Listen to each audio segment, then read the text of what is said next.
সেটা অমর হওয়ার থেকে সুস্থভাবে বেঁচে থাকাটা গুরুত্বপূর্ণ। ধরুন আপনারা এমন কিছু একটা বর পেয়ে গেলেন ঈশ্বরের কাছ থেকে, উপরওয়ালার কাছ থেকে, যে আপনারা অমর হয়ে গেলেন, মরবেন না। 500 বছর 1000 বছর বাঁচে, মরে না। ধরুন ইমাজিন করুন, এবার বয়স হয়ে গেছে, আমরা যখনই অমর ভাবি আমরা মনে মনে কি ভাবি যে আমরা এরকমই থেকে যাবো, হ্যাঁ তাই তো ভাবি, ইয়াং হয়ে থেকে যাবো। কিন্তু আমরা একবারও ভাবি না যে আমাদের তো আস্তে আস্তে বয়স বাড়ছে, আমাদের বার্ধক্য আসবে, দাঁত পড়ে যাবে, চুল সাদা হয়ে যাবে।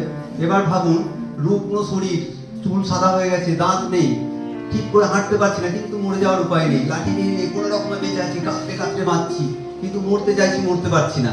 সেটা আরো অনেক বেশি যন্ত্রণাদায়ক, তাই তো? তাহলে আমাদের কি করতে হবে? সুস্থ হয়ে বেঁচে থাকতে হবে। 100 বছর বেঁচে থাকার থেকে ভালো আমি 70 বছর বাঁচবো, কিন্তু শক্ত সবল সুস্থ হয়ে বাঁচবো। সেটাই তো গুরুত্বপূর্ণ নাকি?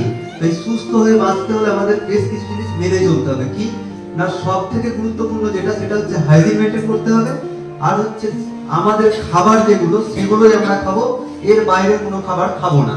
যেগুলো আমাদের খাদ্য নয় সেই খাবার কিন্তু আমরা খাবো না। তাহলে এই কোনটা আমাদের খাবার আর কোনটা আমাদের খাবার নয় সেটা চিহ্নিত করা অত্যন্ত জরুরি।